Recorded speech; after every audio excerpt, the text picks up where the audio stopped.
Looking at these two videos side by side, it's crazy how refined Joel Embiid has become executing Dirk's patented one-legged fadeaway. That's just one of the moves that he's polished and is now destroying the opposition with. He's been unstoppable this season, second in the league in scoring, averaging an unreal line of 30 points and 11.5 rebounds per game. He's leading the Sixers to the #1 spot in the East, and with that, cementing himself as the clear favorite so far for the MVP award, which is unbelievable.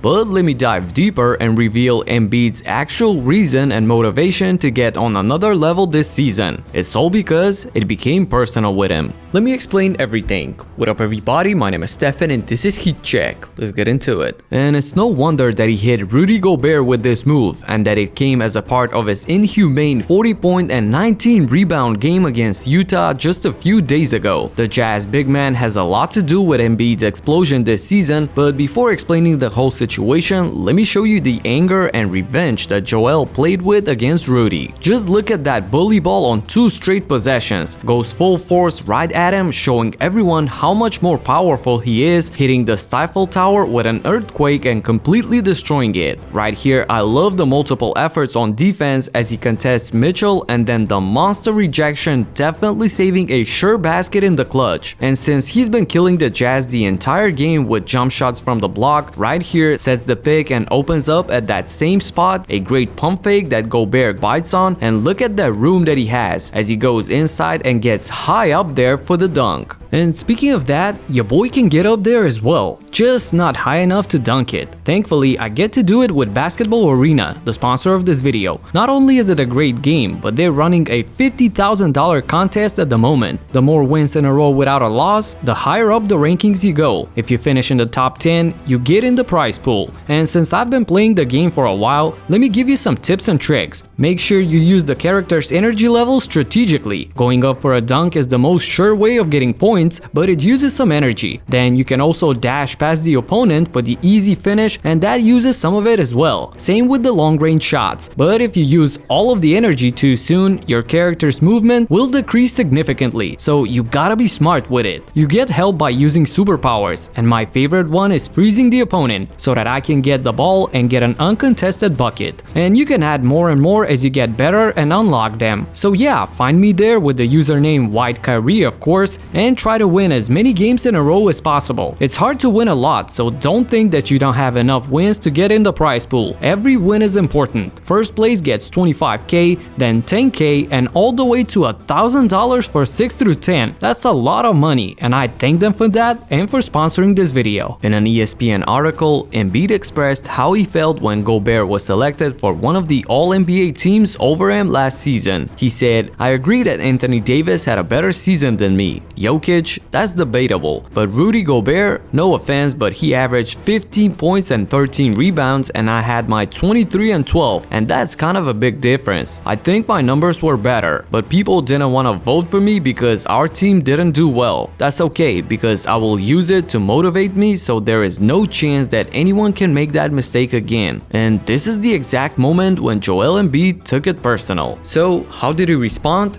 By dominating the first half of the season, again with 30 points and 11.5 rebounds per game, and taking his team to the #1 spot in the conference, culminating with the annihilation of his rival at the center position in that head-to-head battle. So after the game, Embiid had a lot to say. First, he went directly at a reporter. Well, first of all, according to Keith Pompey, according to him, I'm scared of him and I'm scared of top center. So, man, as we saw tonight, it looks like I was very, very scared of him. So, yeah, keep talking. And then he confirmed what he said in that ESPN article and his motivation to destroy his opposition this year. Those are the matchups, you want to go out there and just dominate and prove everybody that, as a team, that we have a great team, and then individually that, should be up there when it comes to those rankings and stuff. So hopefully that can clear that up. What I love the most, however, is the fact that Joel stated on multiple occasions how important it is to him to actually win the Defensive Player of the Year award, and how winning and team success is top priority. I want to be Defensive Player of the Year.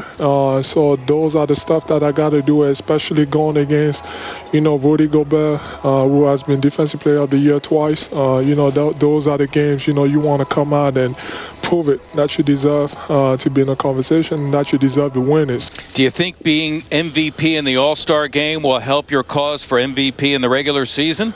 No. I don't care. Like I said, my biggest goal is, being Defensive Player of the Year. I care more about that side of the ball, obviously. I've been doing a great job offensively this year.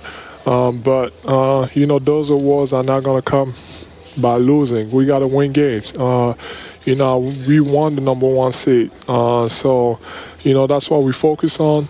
And then as long as we're winning, the other stuff will come. So, it all comes down to winning, and that's what I care about the most. As a player who's been criticized for the lack of discipline, dedication, his issues with conditioning and diet, all of the negatives that people have said about him, it seems like this season we see a completely new version of Embiid, a more mature and focused player who finally understands what it takes and what's the main goal: winning. So as he's working to accomplish that and doing a great job at it at the moment, at the same time, Joel Embiid is making a strong case for the most coveted individual award that an NBA player can get in a season, the MVP trophy. And if both him and the Sixers continue to play like this, I honestly don't see any competition for the most valuable player of the year. Let me know in the comments if you think that Philly is for real and if Joel can be the MVP. That's it for now. Subscribe and talk to you in the next one. Peace out.